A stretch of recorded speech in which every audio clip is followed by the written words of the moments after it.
नमस्कार, स्वागत है आपका फेडरल देश में। मैं हूं नीलू व्यास। मुख्य चुनाव आयुक्त राजीव कुमार 18 फरवरी को रिटायर होने वाले हैं और उसके पहले एक एसोसिएशन फॉर डेमोक्रेटिक रिफॉर्म्स ने एक याचिका दायर की थी और उसमें ये कहा गया था कि अगले मुख्य चुनाव आयुक्त का जो नियुक्ति है तब तक ना हो जब तक इस पर सुनवाई ना हो जाए। और उसमें ये कहा गया था कि एक न्यूट्रल पैनल होना चाहिए और उसको लेकर मांग की गई थी और आज उसकी सुनवाई होनी थी तो ये पता चला कि एक जज बीमार थे और उसके चलते अब वो अगली सुनवाई 19 फरवरी को होगी। यानी कि राजीव कुमार 18 को रिटायर हो जाएंगे, उसके बाद ये सुनवाई होगी। तो क्या गारंटी है कि सरकार मुख्य चुनाव आयोग जो नया आएगा राजीव कुमार की जगह उनकी नियुक्ति नहीं करेगा? हालांकि कोर्ट ने ये कहा कि अगर आप कुछ ऐसा वैसा कदम उठाते हैं तो उसके सीरियस कॉन्सिक्वेंसेस हो सकते हैं, यानी कि उसके कुछ गंभीर परिणाम हो सकते हैं। अब कोर्ट ने क्या तो मोदी सरकार को ये चेतावनी दी है या सजेशन दिया है ये कहना मुश्किल है, लेकिन सरकार के पास ये गुंजाइश अब ओपन है कि वो अगर चाहें तो वो जाकर मुख्य चुनाव आयुक्त की नियुक्ति वो कर सकते हैं। अब सवाल ये उठता है कि क्या सरकार को कोर्ट ने आज एक विंडो दे दिया और सरकार को मनमानी करने का एक रास्ता दिया है? और दूसरा जो एक बड़ा सवाल है इससे भी कि कल सुप्रीम कोर्ट ने कुछ निर्देश दिए थे और निर्देश देते वक्त उन्होंने चुनाव आयोग से ये कहा है कि अब ईवीएम का डेटा आप डिलीट नहीं कर सकते, ना कोई फ्रेश डेटा आप रीलोड कर सकते हैं। उसके अलावा उन्होंने ये भी कहा कि जो ईवीएम के वेरिफिकेशन की जो कॉस्ट है, ईवीएम सत्यापन, चुनावी मशीनों की जो सत्यापन का जो कॉस्ट है, जो कि प्रति ईवीएम लगभग 47,000 रुपए था, तो कोर्ट ने कहा कि आप उस कॉस्ट को कम करिए। तो ऐसे में इस पूरे मसले को अब हम कैसे देखेंगे? क्या कोर्ट्स वाकई में गंभीर है? ये जो इलेक्टोरल मैल प्रैक्टिसेस हैं और ये जो गड़बड़ियां सामने नजर आई हैं, कोर्ट्स कितने गंभीर हैं, आज इसी सब को लेकर हम बातचीत करेंगे।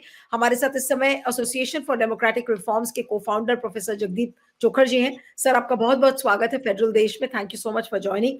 और मेरा पहला सवाल है कि 19 फरवरी को अब जो ये नियुक्ति वाली जो मुख्य चुनाव आयुक्त और चुनाव आयुक्तों की नियुक्ति वाली जो याचिका थी उसकी सुनवाई अब 19 को होगी। राजीव कुमार रिटायर हो रहे हैं 18 को। आपको क्या लग रहा है कि क्या सरकार के पास ये गुंजाइश अभी भी ओपन है कि वो चाहे तो वो जाकर इसको सीईसी की नियुक्ति कर सकती है, या फिर मोदी सरकार वेट करेगी कि नहीं ये फैसला कुछ आ जाए उसके बाद वो करें? जी देखिए, सरकार के पास मुख्य चुनाव आयुक्त को नियुक्त करने की गुंजाइश बिल्कुल है। सुप्रीम कोर्ट ने सरकार को ये नहीं कहा है कि आप अपॉइंटमेंट मत करिए। दूसरी बात, क्या सरकार ये अपॉइंटमेंट करेगी मैं नहीं जानता, ये सरकार की मर्जी है। लेकिन मैं ये कह सकता हूं कि जब ये हमने मुख्य चुनाव आयुक्त और चुनाव आयुक्तों की नियुक्ति की जो डिमांड है, ये अभी नहीं कर रहे हैं हम लोग, ये हमने पहले की थी जब अप्रैल 2024 में फैसला आया था कि इसकी अपॉइंटमेंट कैसे होनी चाहिए। और उस फैसले में ही लिखा था कि कमेटी में जब तक पार्लियामेंट कानून नहीं बनाती उसमें 3 सदस्य होने चाहिए, प्रधानमंत्री और लीडर ऑफ द ऑपोजिशन और चीफ जस्टिस ऑफ इंडिया। लेकिन पार्लियामेंट ने सुप्रीम कोर्ट का पहला आदेश तो मान लिया, कानून बना दिया, लेकिन जो सुप्रीम कोर्ट ने 200 पन्नों में समझाया था कि कैसा कानून बनाना चाहिए, उसको उन्होंने नजरअंदाज करके अलग से बना दिया कि भाई प्रधानमंत्री और एक और मंत्री जिसको प्रधानमंत्री मनोनीत करेंगे और विपक्ष के नेता, ये 3 लोग होंगे। हमने उसके खिलाफ ये केस किया है कि वो कानून जो बना है वो सुप्रीम कोर्ट के पहले फैसले के खिलाफ है। उसमें उसकी हियरिंग होनी थी अभी आज, और वो हटा दी गई है अगले 19 फरवरी तक के लिए। अब उसमें जो सुप्रीम कोर्ट ने कहा है कि अगर इसमें कुछ यानी उसको हिंदी में यही कहा जा सकता है कि अगर इसमें कोई गलत बात होगी तो उसका गलत नतीजा होगा। वो तो हिंदी फिल्म का डायलॉग होता है कि बुरे काम का बुरा नतीजा कहेगा ज्ञानी ज्ञानी। अब क्या काम होगा और क्या नतीजा होगा ये मैं नहीं कह सकता, लेकिन सरकार अगर नियुक्ति करती है तो कानून का जो लकीर है उसको क्रॉस नहीं करेगी। लेकिन अगर सरकार नियुक्ति करती है, हम उस नियुक्ति को चैलेंज करेंगे और फिर जो सुप्रीम कोर्ट ने कहा कि गंभीर परिणाम हो सकते हैं, फिर देखेंगे वो गंभीर परिणाम क्या है। सबसे गंभीर परिणाम तो ये हो सकता है कि सरकार नियुक्ति करे और उसको चैलेंज करे और सुप्रीम कोर्ट उस नियुक्ति को निरस्त कर दे। सबसे बड़ा तो गंभीर परिणाम ये होगा। लेकिन ये सब आगे की बातें हैं। इस बात का फैसला मुझे लगता है कि 18 तारीख से पहले पहले पता लग जाएगा कि सरकार क्या करती है। सरकार 17 तारीख को भी अपॉइंट कर सकती है, 18 को बिल्कुल। भी अपॉइंट कर सकती है, और जब तक सुप्रीम कोर्ट फैसला नहीं देता उससे पहले तक भी अपॉइंट कर सकती है, क्योंकि पिछली दफा तो केस सुप्रीम कोर्ट में चल रहा था, तब नियुक्ति की थी। बिल्कुल। तो कुछ भी हो सकता है, मैं कुछ नहीं कह सकता इसके बारे में। नहीं, लेकिन जो कोर्ट्स का रवैया है उसको देखकर आपको क्या लगता है? क्या सरकार को उन्होंने एक पॉसिबिलिटी दे दी? क्योंकि अगर कोर्ट आज चाहता तो कह सकता था कि भाई आप नियुक्ति नहीं करेंगे जब तक ये मैटर पेंडिंग है। ये तो कोर्ट कह सकता था, कोर्ट ने क्यों नहीं कहा? इस पर भी तो सवाल लोग खड़े करेंगे। देखिए, सवाल खड़े करना वाजिब है, लेकिन कोर्ट ये कर सकता था। कोर्ट को ये करने की संविधान में कोई मनाही नहीं है, लेकिन कोर्ट का ये कहना होता है अक्सर कि अगर संसद ने कोई कानून बनाया है तो उच्चतम न्यायालय संसद के बनाए हुए कानूनों को इज्जत से देखता है, और वो उनकी डिफॉल्ट अजम्पशन ये होती है कि जो पार्लियामेंट ने कानून बनाया वो ठीक है, तो उसको वो बिना सुनवाई करे नहीं रोकता है। अगर वो स्टे देना हो उस कानून पे तो वो सिर्फ मौखिक रिक्वेस्ट करने से स्टे नहीं देते हैं, उस पर सुनवाई करते हैं, और अगर कोई मजबूत कानूनी मुद्दा निकलता है तो उसको स्टे देते हैं। तो कोर्ट का तो ये कहना और ये विचार है। अब ये कहाँ तक सही है कहाँ तक गलत है, ये तो परसेप्शन की बात है। हमारे मेरे जैसे लोगों के ख्याल में तो इसको स्टे कर देना चाहिए था, और मेरे जैसे लोगों के ख्याल में तो ये कानून पास ही नहीं होना चाहिए था। लेकिन मेरे जैसे लोग तो जरा गलत लोग समझे जाते हैं। तो अब सरकार को अदालत छूट दे रही है कि नहीं दे रही है, या अदालत सिर्फ कानून का पूरी तरीके से पालन कर रही है और एक संवैधानिक संस्था की इज्जत कर रही है, ये सब बड़े डेलिकेट मामले हैं, इनमें कुछ कहना मुश्किल है। Can't hear you. Can't hear you. हाँ, मैं ये कह रही हूँ कि इस समय चुनावी लोकतंत्र से गंभीर मुद्दा कोई नहीं है, ये जानते हुए कि किस तरीके से चुनाव में धांधलेबाजी की खबरें आ रही हैं। लोग अपॉइंटमेंट जिस तरीके से सीईसी का हो रहा है उस पर सवाल खड़े कर रहे हैं कि आपका जो पैनल है वो न्यूट्रल नहीं है। तो क्या कोर्ट्स को इसको बहुत अर्जेंटली नहीं ट्रीट करना चाहिए था? और ये क्या एक अर्जेंट इशू नहीं था कोर्ट के लिए, जो कि आसानी से उन्होंने ये कहा कि भाई एक जज बीमार है और अब हम अगली हियरिंग 19 को करेंगे। अगर कोर्ट चाहता तो इसको थोड़ा अर्जेंटली भी ट्रीट कर सकता था, या कुछ ऐसा फॉर्म ऑर्डर आज देता जिससे कि सरकार के कोई भी ऐसे वैसे एक्शन पर रोक लगती। देखिए, मेरे विचार में तो ये देश का सबसे महत्वपूर्ण मुद्दा है आज की तारीख में। लेकिन अब आई सपोज सुप्रीम कोर्ट में सारे ही मुद्दे इंपॉर्टेंट होते हैं, और उन्होंने इसको ट्रीट किया जैसा एक किसी भी और मुद्दे को ट्रीट करते। ये सुप्रीम कोर्ट का अपना अंदाजा, अनुमान, आकलन है। उसके बारे में क्या कहें। मेरे ख्याल में तो उनको इसको जल्दी से जल्दी सुनना चाहिए था, अब से पहले ही सुन लेना चाहिए था। आज से 3 महीने पहले सुन लेना चाहिए था, 6 महीने पहले सुन लेना चाहिए था। राइट। नहीं, हम लेकिन तो बीच में अर्जेंसी की एप्लीकेशन भी देते रहे हैं। ये कहते रहे हैं कि साहब 18 फरवरी को रिटायर होंगे, उससे पहले सुन लीजिए। ये तो हम कोर्ट के सामने ये बात लाते रहे हैं। बिल्कुल। नहीं, लेकिन अब ये तो एक गुंजाइश अब बनी हुई है कि अब सरकार अपॉइंट करेगी या नहीं करेगी। लेकिन अगर मान लीजिए सरकार कर भी देती है अपॉइंटमेंट, तो फिर सुप्रीम कोर्ट क्या करेगा? क्या सरकार को कोई सजा सुनाएगा या फिर वो पूरा अपॉइंटमेंट को निरस्त करेगा? वो तो एक बड़ी एम्बैरेसिंग सी सिचुएशन हो जाएगी। नहीं, वही तो है ना कि गंभीर नतीजे निकलेंगे।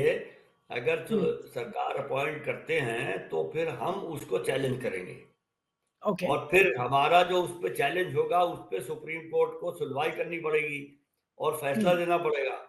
अब उस पे सुप्रीम कोर्ट ये फैसला दे सकता है कि क्योंकि हमने ये कहा था और आपने फिर भी नियुक्ति की, तो हम इस नियुक्ति को रद्द करते हैं। सुप्रीम कोर्ट ये कर सकता है थ्योरेटिकली, और अगर वो ये करता है तो बहुत बहुत ही बड़ी बात होगी।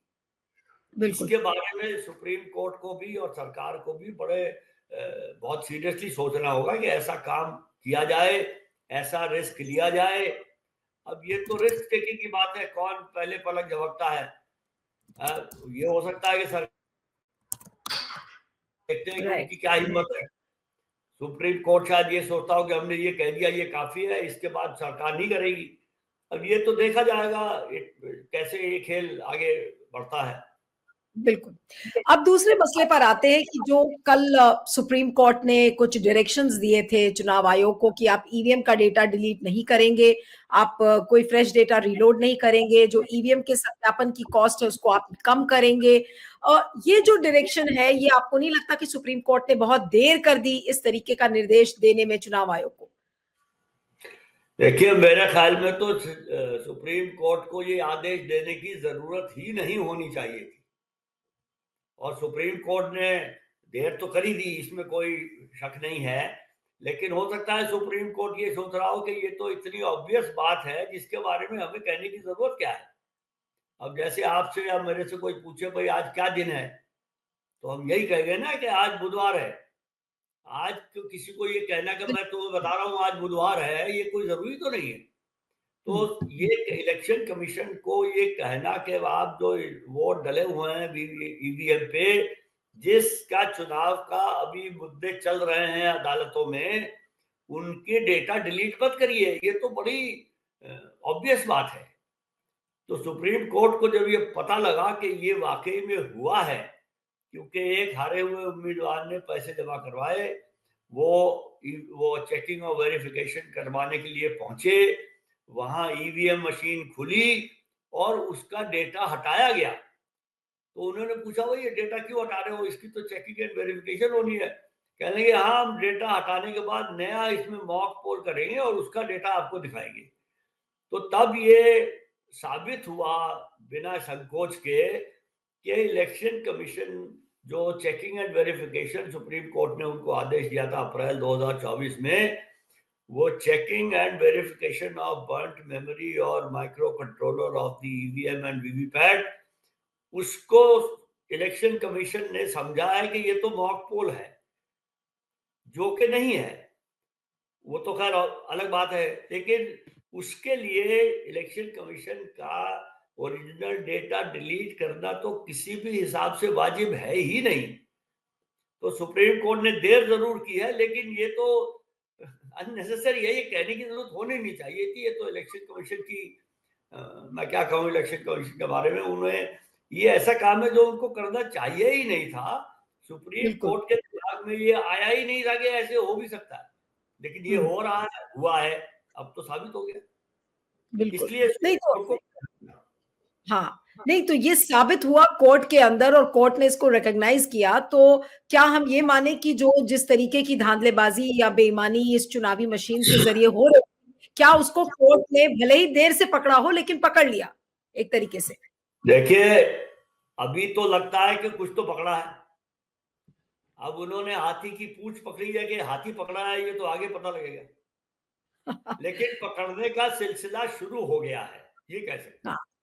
अभी ओके। तक अभी तक सुप्रीम कोर्ट इलेक्शन कमीशन की किसी बात को क्वेश्चन करने के लिए तैयार नहीं था। जो इलेक्शन कमीशन कहता था सुप्रीम कोर्ट को पूरा का पूरा मान लेता था बिना कुछ सोचे। लेकिन अब सुप्रीम कोर्ट को पता लगा कि इन्होंने ये काम किया है, तो अब सुप्रीम कोर्ट को मेरे ख्याल में ये समझ में आना चाहिए कि इलेक्शन कमीशन जो सब अच्छी अच्छी बातें कहता है वो भी शायद करता होगा, लेकिन बीच बीच में कोई गलत काम भी या तो करता है या उससे हो जाता है। बिल्कुल। प्रोफेसर चोकर, जो कॉस्ट ऑफ ईवीएम वेरिफिकेशन है उसके लिए भी बोला है सुप्रीम कोर्ट ने चुनाव आयोग को कि इस कॉस्ट को कम करिए, जो कि अभी 47,000 रुपए प्रति ईवीएम जो कॉस्ट आ रही है। अब क्या कोर्ट्स इसकी कॉस्ट तय करेंगे या चुनाव आयोग वापस कोर्ट के पास आएगा कि देखिए हमने ये कॉस्ट कम किया है, या उसको लेकर कोई गाइडलाइंस बनाएगा? हम क्या एक्सपेक्ट कर सकते हैं अब जब अगली सुनवाई इसमें होगी? मेरे ख्याल से 17 मार्च के आसपास के आसपास इसकी अगली सुनवाई है। देखिए, अगली सुनवाई तक तो सिर्फ ये होगा कि इलेक्शन कमीशन एक एफिडेविट में इसका जवाब देगा, जो हमारी मिसलेनियस एप्लीकेशन है और वो दूसरे कैंडिडेट की पिटीशन है, उनका वो जवाब देगा। अब सुप्रीम कोर्ट ने तो बार बार कहा इन्हें शॉर्ट एफिडेविट, लेकिन वो इसका पता नहीं कितने पन्नों में जवाब देगा। और वो या तो ये कहेगा कि जो हम कर रहे हैं वो बिल्कुल ठीक है और ये जो कीमत, ये जो इसके चार्जेस है ये बिल्कुल ठीक है, या कुछ और की इधर उधर की बात करेगा, लेकिन वो मेरे ख्याल में ये मानेगा नहीं कि उनसे गलती हुई है।